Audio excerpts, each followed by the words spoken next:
Hey guys, welcome back to my YouTube channel. So for today's video, I just wanted to kind of sit down and talk about 5 things, that's 10, 5 things that I do when I am feeling maybe a little anxious, depressed, sad, down. Just things that I do to help me feel better. And I know that like when you're in that like rut, it's really hard to get out, especially your mind is so powerful.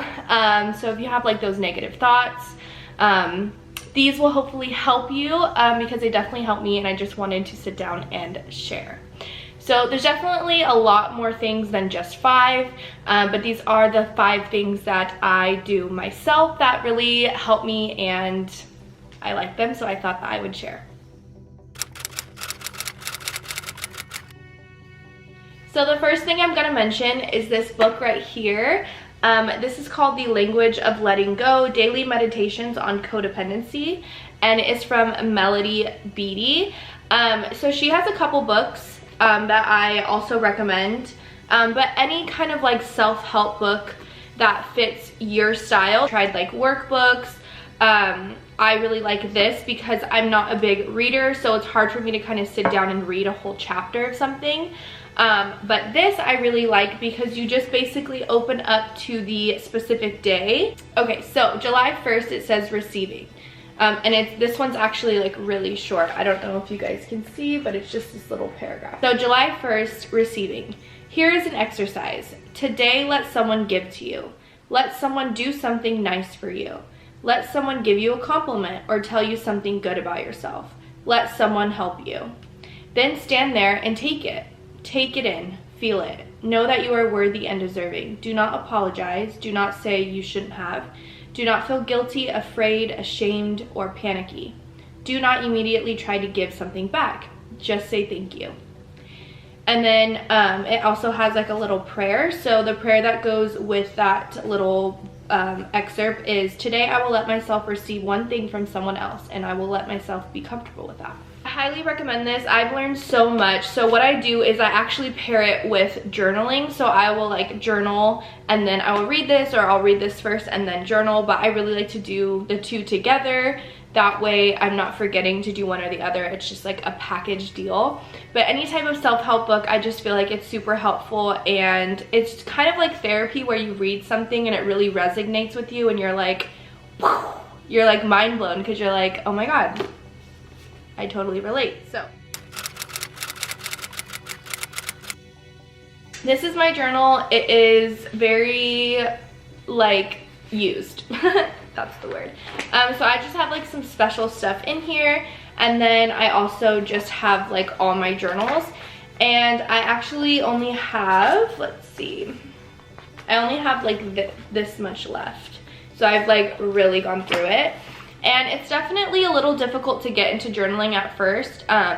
When I was first going to therapy like years and years ago, my therapist would always tell me, and I'm sure you guys have been recommended the same thing, to like write things down, to get everything out on paper, to write a letter to someone, or just kind of let your feelings out on paper. And I always found that really difficult because I would sit down and then I would be like, okay, where do I start? So something that's really helped me is to do the 10-10-10 worksheet. So I will leave a TikTok down below because that is how I came up with the 10-10-10 worksheet, is by seeing a TikTok of someone else doing it. The thing that I have been doing is writing down affirmations, and for some reason, I don't know why, but affirmations totally slipped my mind. I would hear people like talk about them and say how good it is to give yourself affirmations, and I don't know why it slipped my mind because I definitely struggle with like confidence and like self-worth and, you know, doubting myself. So affirmations are perfect for that. The key thing to do though is to make sure that you are thinking of the affirmations as well as writing them down, because sometimes when we're copying and pasting, we don't really have the intent in our head. We're kind of just like writing. So you want to make sure that you're like syncing your brain to the affirmations, but that has really been helping me. I definitely recommend a journal. They have really cute ones. Just, you can find something that you love. The third thing.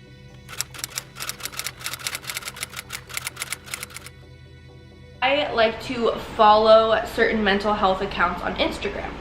So I don't know about you, but I am always on my phone, so this is just something that's like really easy for me to do. I'm just gonna go through and kind of list a couple of my favorite mental health accounts, and then maybe you guys can comment and let me know if there's anything or any others that I should follow. First one is Fight Through Mental Health, and she has a lot of different things. She talks about suicide a lot, and just kind of like warning signs and just different things that you can really relate to, like 7 things people with depression want you to know. Maybe someone has a loved one in their life that struggles with mental health, and this will just help with little tips and tricks on how to approach your partner, a family member, just bring awareness in general. It's the perfect way to not only help yourself but to kind of educate other people. I like We the Urban. There's just different things in here that I just love. I love their posts so much. So like how not to care what other people think of you, and then it gives you like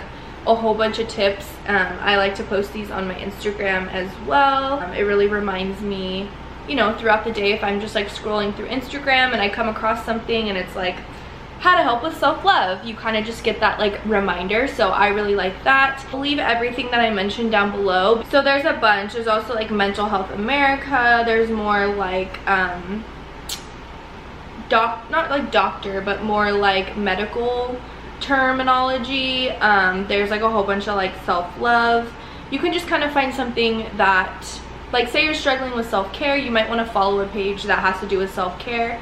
That way you're constantly reminded like, oh yeah, I should take a bath, or oh yeah, I need to do something for myself. So that's number 3, just kind of like following and kind of building that community within your social media platform. I really like. If you guys haven't followed me, I will leave my Instagram name here, but I do like to kind of talk about mental health. I want to continue to do them because I find that it's not talked about enough, and mental health is so important. It's the core issue to a lot of things. So that is just something I like to do. Now let's move on to number 4. So number 4 is exercise. So I know exercise is really hard for a lot of people, including myself, so I don't want to come up here and like preach and say like you need to work out, because I don't myself. When I say work out, I don't mean necessarily like in the gym, doing weights, like going hardcore ham. I'm more talking about like getting outside, breathing the fresh air, putting your feet, like your bare feet on the grass to be grounded, taking a walk, picnic, running. I mean, anything really that's gonna get you outside is what I would consider, I guess, not exercising, but it really does improve your mental health. We have a patio and I like to sit out there because it's like when I'm inside I kind of feel trapped, and I already feel trapped in my head, so it's like another trapped building. So I really like to get outside. I could sit outside for literally hours and do the same thing that I do inside, but for some reason when I do it outside, it's like I feel so much better. Anything to really get you outside, get like those endorphins going, I feel like it makes such a difference. And if you do a full-on workout, that's even better because you're like sweating. And then if you have a watch and you see your calories going, I feel like that makes you feel even more better and like powerful. So I highly recommend like getting outside, doing something that's gonna get your heart rate going, even if it is just like for 10 to 15 minutes. So the 5th and final thing is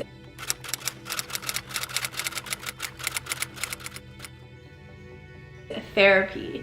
So I know this is kind of like obvious, but I just wanted to put it in here. Therapy, therapy, therapy. I know therapy is really tough because it is really expensive, and that is something that I wish was different. It's one of the reasons why I like to talk about mental health and bring awareness, because I feel like, you know, mental health workers are underpaid. Resources for mental health are slim to none. I don't want to say none because there are a lot of resources out there, but I just think there needs to be so much more. Therapy is kind of like medication when it comes to the mental health thing, because you have to find that cocktail that works. So if you make an appointment with a therapist and say you guys aren't connecting that well, and then you're like, I'm never going to therapy again, it didn't work. Well, instead of having that mindset, you might have to find someone else. You know, I know people who have like not liked one therapist and they went to another therapist and they were like, oh my god, therapy is awesome, it's working, because they found someone that kind of fits their needs. It's just gonna take time.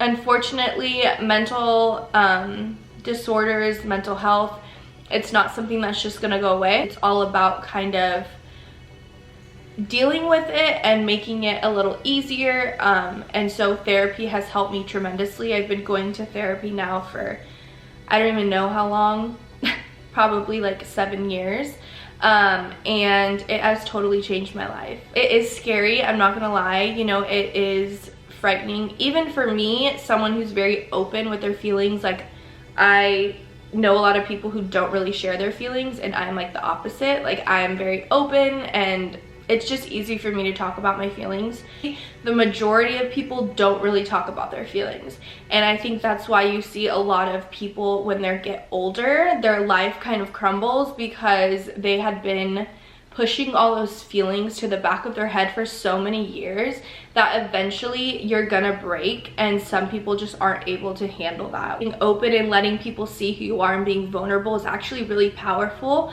but I think society has made people feel like vulnerability means you're weak. And so, you know, there's still times where I feel so weak because I overshare, or I'm too vulnerable, or maybe you told someone something and then they kind of like use it against you, or, you know, you're in certain situations where you've just overshared and you feel weak because you're like, why wasn't I strong enough to just keep it inside? Like, why wasn't I strong enough to just not say anything? But at the end of the day, are you being strong when you keep it inside? And the harder part is to, you know, admit those flaws, admit those things that are maybe in the back of your head, and facing them head on. There's the people who deny their experience, the ones who say, I was depressed a long time ago and I never want to think about it again, and I'm not going to look at it, and I'm just going to get on with my life. Ironically, those are the people who are most enslaved by what they have. Shutting out the depression strengthens it. While you hide from it, it grows. And the people who do better are the ones who are able to tolerate the fact that they have this condition. Those who can tolerate their depression are the ones who achieve resilience. You know what? I'm gonna put that out there. I'm not gonna keep it inside because I know it's gonna destroy me over time. So that's why I think therapy is so important. You can even talk to your therapist about happy things. It doesn't always have to be, I feel like people think therapy is like, if you've gotten a divorce or you've been cheated on, or, you know, something traumatic has happened in your life. Although that therapy does help with those things, that's not what therapy is all about. It could be how maybe you handle a situation with your friend, communication, different things like that, because if you think about it, we all grew up different. I think whether that's friends, relationships, families, everybody has grown up differently. The way we react to situations is going to be different. That might cause a lot of conflict in people's lives, and so talking to a therapist and letting them hear both sides, they're able to kind of give you advice on maybe what you could say differently, or maybe that friend just isn't good for you, or, you know, just things like that, where I feel like it's just going to benefit you in the long run, and it helps to just learn about other people. I just really recommend therapy. I know it's scary, I know it's hard, and I know society makes people feel ashamed or like you shouldn't ask for help, but asking for help is the best thing that you could ever do for yourself. Alright guys, so those are the 5 things that I wanted to share with you guys that really help me when I'm feeling down, sad, frustrated, whatever it might be. Just hope that these help you, and you don't have to do all 5.